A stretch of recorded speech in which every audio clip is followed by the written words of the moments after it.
this video, I'll show you how I hook everything up on my Mercruiser 3-liter engine to run it out of the boat. So let's go ahead and get started.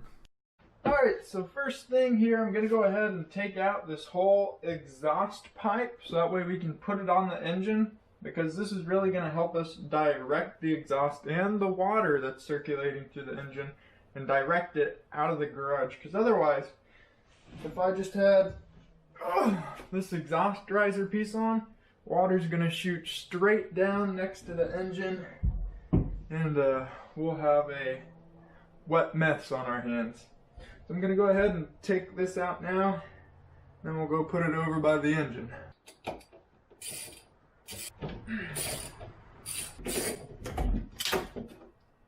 There we go.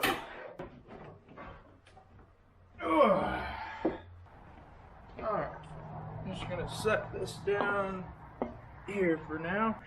And then of course, don't forget the exhaust riser itself. This bad boy is going to need a new gasket. This one basically tears up whatever gasket you put on it instantly almost. Alright, next thing you're going to want to get is your battery. Oh boy, this is a heavy one. I forgot I got the biggest battery they have.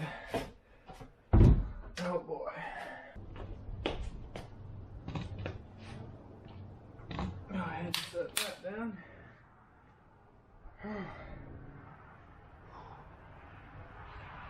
And you're also going to want to get the main battery positive and negative cable out of the boat too for this. Alright, got my battery cables here. Okay, the next thing is for the water circulation hose.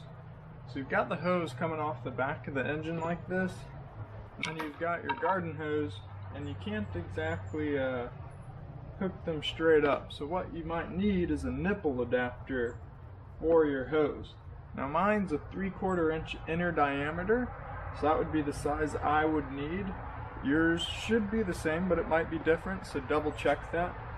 But in my case, I didn't have a nipple adapter for that size, but I did have it for 1/2 inch inner diameter.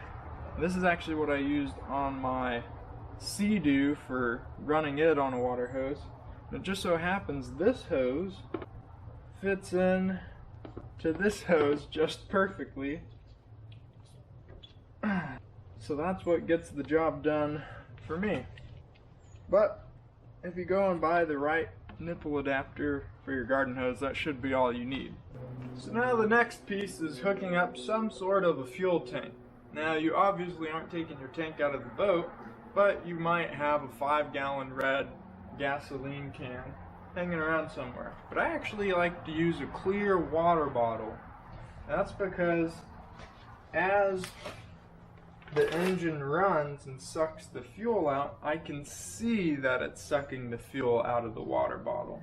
So that's just what I like to use, and the fuel hose going to my fuel filter fits just perfectly into the opening of a water bottle.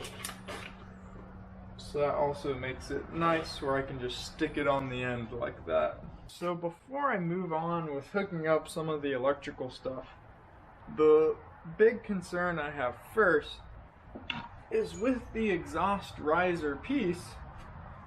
When I had to take it off for removing the engine out of the boat, the gasket on this rips and tears a little bit, which isn't good. So basically I need a new gasket, and I've got one ordered, but it's not here yet. But I can try to still hook this up today and use some of the gasket maker to put on here. And really the big concern is just that the water coming through these outside ports can leak inside to the exhaust chamber that goes down into your exhaust manifold, and it can leak through the head valves into your cylinders, and that's my big concern. And that's what I don't want to happen.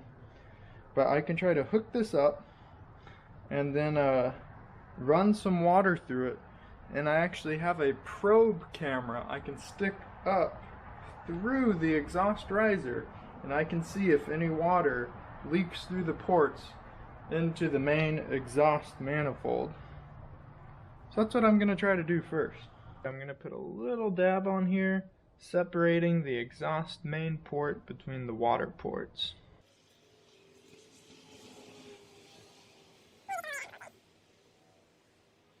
I'm not as much concerned right now about the water leaking outside of it on the outside of the engine, because I'm going to have to take this back off when I'm putting it back in the boat.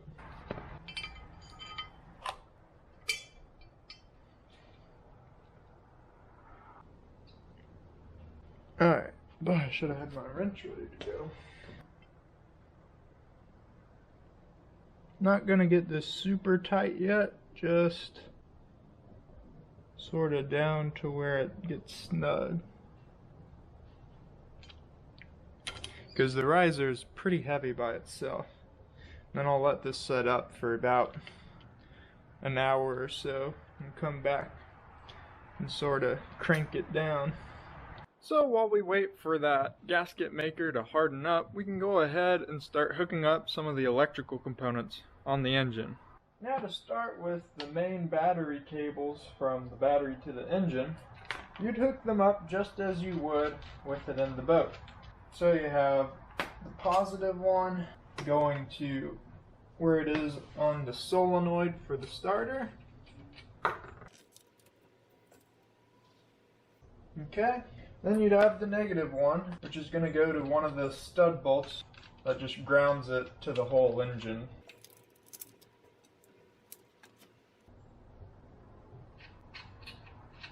And no sparks there, so that's good.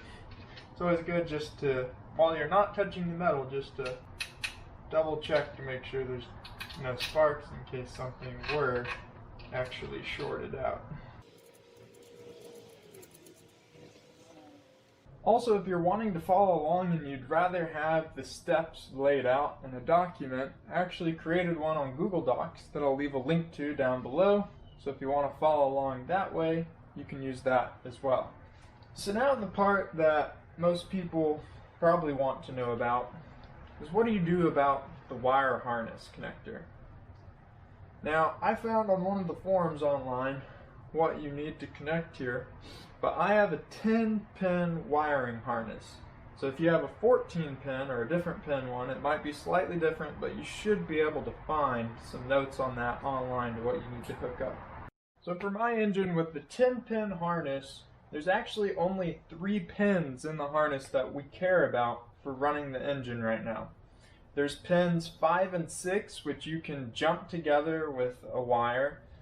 Keeps the engine powered and running as it's going, but then pin 7, when you supply power to that from the battery, that's what engages the starter to initially start it.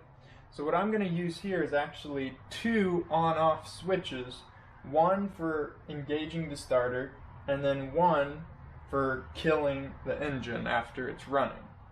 Now I am running low on switches here, so I'm actually reusing that rocker switch that I put on the back of my boat. And then I have another switch, which is actually from some of my high school robotic stuff. So this first one that's not quite as beefy, I'm using on pins 5 and 6.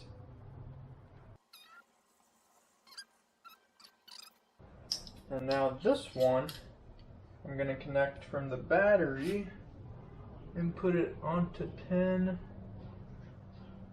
7. So after hooking up both switches, your wiring harness should look like this. Okay, and that is it for the wiring. It should be good to go. I should be able to test to see if the starter will engage, and hopefully it will. Yep, that's a banger right there. And no sparks flew, so that's a good sign. So now I'm going to go ahead and finish waiting for that to dry up. And then we'll go ahead and run some water through it and see if our exhaust riser gasket is leaking or not. Alright, so I've waited over an hour to let the silicone gasket maker harden up a little bit, so now I'm going to go ahead and finish tightening these bolts down.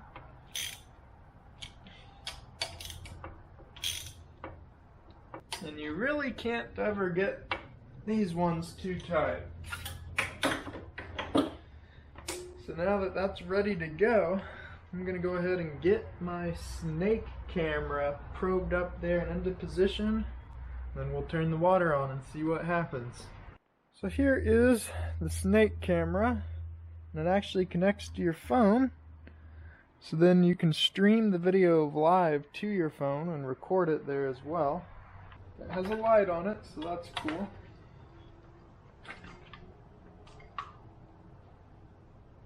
Okay, so after 3 minutes of finagling it in there, you can finally see where that edge of the gasket is.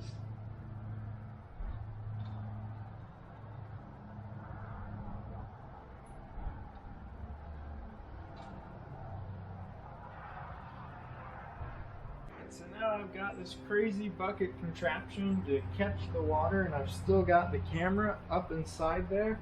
So now I'm going to go ahead and turn the water hose on, and we'll see what happens.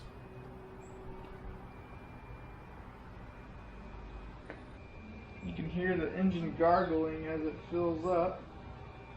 I think it's almost to the top now.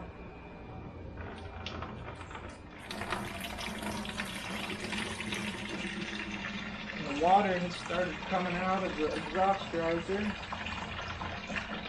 I don't see any on the camera yet.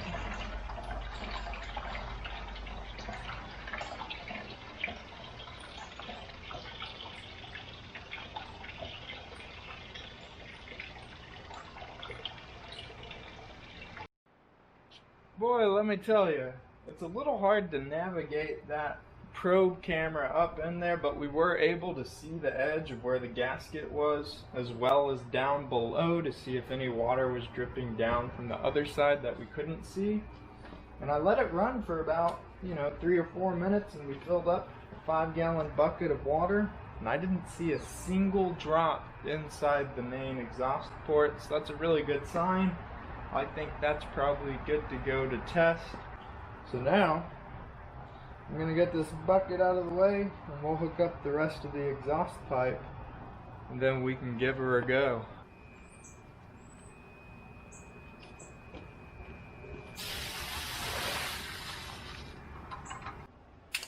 And I hook this bad boy up.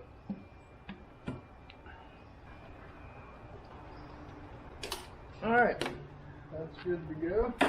Alright, I think everything is good to go at this point. I got my water bottle filled up with some beautiful orange gasoline. Probably not the best for the engine.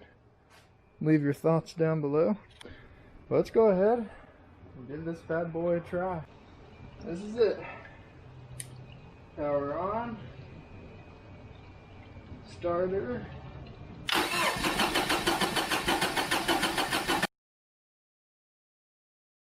We just sucked through about half of the water bottle. Okay, I think I'm going to swap the water bottle out with an actual gas can.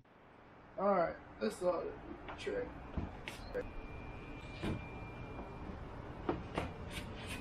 I think that's well enough in the gas can to get it. Alright, let's give this a go. I'll pump this a few times.